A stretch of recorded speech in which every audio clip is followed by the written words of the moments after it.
Opustil konzumný spôsob života a viac ako 2 roky žije v horskej chatke. Jozef Volkov miluje prírodu a najmä lezenie po skalách. Rozhodol sa, že si splní sen a vytvorí si vlastnú lezeckú cestu. Takmer 3 roky neúnavne pracoval a dnes ukázal výsledok. Skalu v lese pri Lehote pod Vtáčnikom zmenil na nepoznanie. Svojpomocne vytvoril lezecký areál pre všetky vekové kategórie.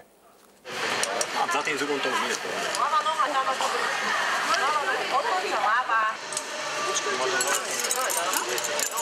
Teraz sa vyťahne na tú ľavú nohu. Postav sa na ľavú nohu. Tak. A ťahaj sa. Vystri sa v kolenách. Dobre. Milovníci lezenia majú najnovšie k dispozícii túto nádhernú skalu v lese nad Lehotou pod Vtáčnikom. Osobne leziem, no a chcel som mať vlastnú cestu, tak som si povedal, že by som si nejakú cestu vyvrtal.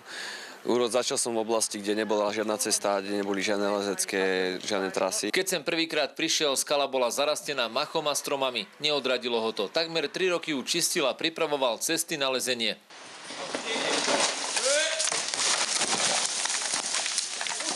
Veľakrát som musel zlaňovať do tej špinavej cesty a dosť často padali kamene, tak už som mal aj rozbitú hlavu, tunak nie raz. Úrazy ho neodradili a na skale vytvoril viac ako 70 lezeckých ciest. Je to taká náhrada umelej steny toto v prírode, aby ľudia trošku mali aj toho duchovného, niečo z tej prírody a by to nebolo len o nejakej telocvični. Na skalu môžu liesť nielen profesionáli, ale aj začiatočníci. To musíte tam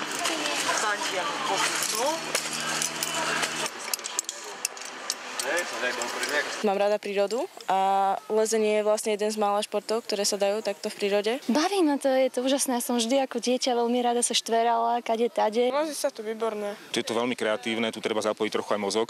Je v tom aj trochu adrenalínu. Prináša to ľuďom určite slobodu. Ale tak je jasné, že vyplavia sa vám endorfíny počas lezenia, takže ste šťastní, keď niečo vyleziete. Lesci jednoznačne tvrdia, chytiť lano a začať liesť na skaly môže ktokoľvek a kedykoľvek. Pravidlá sú ísť od spodu hore. Lezí sa v prvom rade nohami. A rukami sa len prichytávame. Človek sa časom, jak leze častejšie, vytrenuje. Čiže nejaký špeciálny tréning nie je treba. Pavol Čertík, televízia Joj.